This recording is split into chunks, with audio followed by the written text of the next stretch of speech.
Hello everyone, welcome to Babli's cooking corner. আজ আমি বানাবো সব থেকে সহজ একটি রেসিপি। সব থেকে সহজ রেসিপি সেটা আবার কি? সবার প্রথমে এখানে আমি নিয়েছি জল 1.5 কাপের মতন, তার মধ্যে দিয়েছি অরেঞ্জ ফুড কালার একদম একটুখানি। এবার আমি দিয়ে দিচ্ছি ম্যাগি। এখানে পুরো ম্যাগিটা আমি দিচ্ছি না, এক টুকরো ভেঙে দিলাম আর এগুলোকে ভেঙে আমি দিয়ে দিয়েছি। এটাকে ফুটতে শুরু করবে যখন, তখন দিয়ে দেবো 1 বড় চামচের মতন চিনি। এবার সফট হওয়া পর্যন্ত এটাকে কুক করে নিচ্ছি। দেখুন সফট হয়ে যাওয়ার পর আমরা এটাকে এবার বন্ধ করে দিলাম গ্যাসটা আর নিয়ে নেব একটা ছাঁকুনির মধ্যে। সঙ্গে সঙ্গে এটার উপরে দিয়ে দেবো ঠান্ডা বা রুম টেম্পারেচারের জল।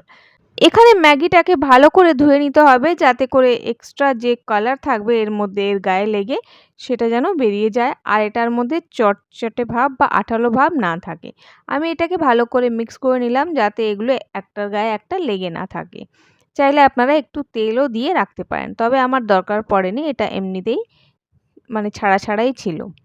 এবার আমি রেখে দিলাম জলটা যাতে ঝরে যায়, আর এই জলটা আমাদের আর প্রয়োজন নেই।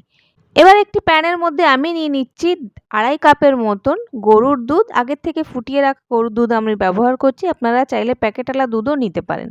তো 2.5 কাপের মতন আমি দিয়ে দিলাম আর দিয়ে দেবো এটার মধ্যে অন্য সব ইনগ্রিডিয়েন্টস। তার আগে আমি দিয়ে দিচ্ছি পাউডার দুধ।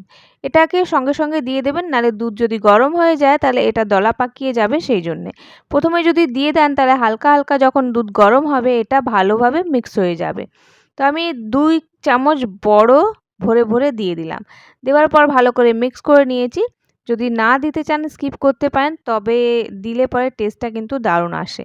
এখানে আমি মিশ্রি ইউজ করছি, আপনারা চাইলে চিনি দিতে পারেন, তবে আমি এটাকে একটু মিশ্রি দিয়েই বানাচ্ছি। এখানে দিয়ে দিচ্ছি 1 চামচের মতন বাটার।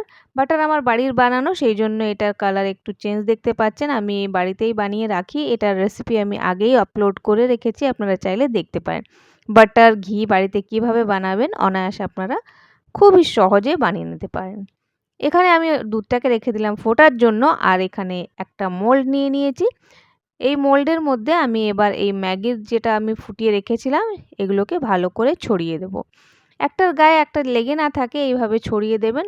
এইভাবে দেখুন ছড়িয়ে দিলাম আমি, সব যে লেগে যাবে তা না, যতটা লাগবে আপনারা এইভাবে ছড়িয়ে দেবেন।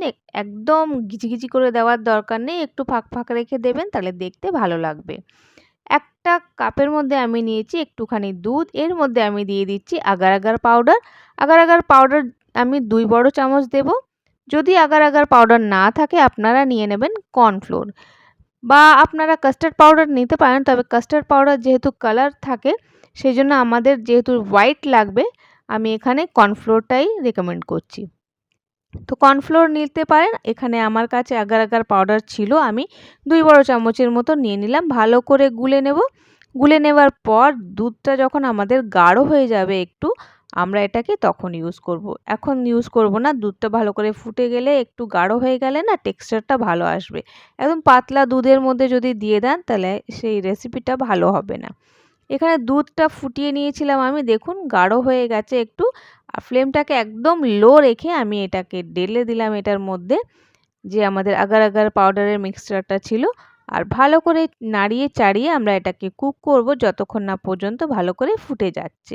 তো কিছুক্ষণ আমরা এটাকে ফুটিয়ে নেব, নাড়াতে চাড়াতে থাকবেন, নাহলে নিচে গিয়ে বসে যাবে, সেই জন্য। তো লো ফ্লেমে আমি এটাকে একটুখানি কুক করছি। তো আপনারা যারা এই অবধি আমার ভিডিওটা দেখছেন প্লিজ একটা লাইক করে দেবেন, লাইক করলে না খুব ভালো লাগে আমার, সেই জন্য। তো লাইক অবশ্যই করবেন। এখানে আমি নাড়িয়ে চাড়িয়ে দুধটাকে একটুখানি কুক করে নিলাম। এবার ফ্লেমটাকে আমি অফ করে দেব, আর দেওয়ার পর আমি সঙ্গে সঙ্গে এটাকে এই যে মোলটা রেখেছিলাম তার মধ্যে ঢেলে দেব। তো চামচটাকে রেখে ঢালবেন, একদম হঠাৎ করে ঢেলে দিলে না যা আমরা ছড়িয়ে রেখেছি সব এক জায়গায় চলে আসবে, সেই জন্য। তো আমি আস্তে আস্তে করে ঢেলে দিলাম, গরমই কিন্তু ঢালতে হবে, ঠান্ডা করা যাবে না, নাহলে এটা সেট হয়ে যাবে। পুরোটা ঢেলে দিলাম আর এটাকে এবার আমি সাইডে রেখে দিচ্ছি ঠান্ডা হওয়ার জন্য। কিছুক্ষণ রেখে দেবো, আর তারপরে যখন ঠান্ডা হয়ে যাবে তখন আমরা এটাকে ফ্রিজে রেখে দেবো। তো আমি এটাকে সেট করে নিয়ে আপনাদের দেখাচ্ছি। তো ওপর থেকেও কিছুটা আমি ম্যাগি দিয়ে দিচ্ছি, তবে যেহেতু এখন একদম লিকুইড রয়েছে এটা ওপরে থাকবে না, বসে যাবে নিচে। সেজন্য যখন একটু হালকা জমে আসবে তখন ওপর থেকে দেবেন, তাহলে ওপরে দেখা যাবে। তো আমি এইভাবে দিয়ে দিচ্ছি হালকা হালকা। আর দেওয়ার পরে যখন একটু শুকিয়ে এসেছিলো তো আমি ওপর থেকে দিয়ে দিয়েছিলাম। ওপর থেকেও দেখুন দেখা যাচ্ছে। এবার মোলটা যেহেতু জমে গেছে আমরা এটাকে সাইড দিয়ে যেগুলো বাড়তি ছিল না সেগুলোকে কেটে কেটে বের করে নেব। কারণ এগুলো শুকিয়ে যায়। ওপরে যেহেতু থাকে না সেজন্য শুকিয়ে যায়, এটা আর খাওয়া যাবে না সেই জন্য। তো আমি এটাকে সাইড দিয়ে বের করে নিলাম ছুরি দিয়ে কেটে কেটে। আর এরপর আমি এবার এটাকে ডিমোল্ড করে নেব। একটুখানি ছুরি দিয়ে আপনারা সাইড দিয়ে আলতো করে ছাড়িয়ে নিলেই এটা খুব সহজে বেরিয়ে যায়।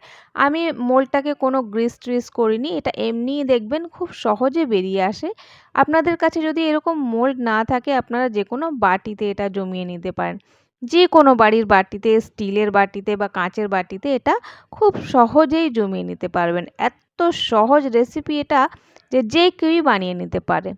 তো আমি এটাকে জাস্ট উল্টে একটুখানি ট্যাপ করলাম, দেখুন বেরিয়ে এসছে আমাদের মিল্ক পুডিং ম্যাগি দিয়ে। এত সহজ রেসিপি, আর একবার বানালে আপনারা খেয়ে দেখবেন খুব ভালো লাগবে।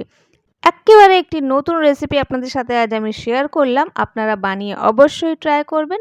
আশা করছি আপনাদের বাড়ির সকলকেই এটা ভালো লাগবে। আমি জাস্ট পিস পিস করে এটাকে কেটে নিচ্ছি। আপনারা যেমন ইচ্ছে আপনারা এটাকে কাটতে পারেন, যেমন ইচ্ছে শেপ দিতে পারেন। তো আপনারা অবশ্যই এভাবে ট্রাই করবেন। আর আমার রেডি হয়ে গেছে দেখুন মিল্ক পুডিং ম্যাগি দিয়ে। দারুণ লাগছে না দেখতে? খেতেও অসাধারণ। মিয়ামি পুডিং এক্ষুনি দাও আমাকে। তো আর দেরি কিসের? আপনারাও বানিয়ে ট্রাই করুন আর এনজয় করুন এই ইজি পুডিংটা। ভালো লাগলে লাইক, শেয়ার, সাবস্ক্রাইব করতে কিন্তু ভুলবেন না। Bye bye.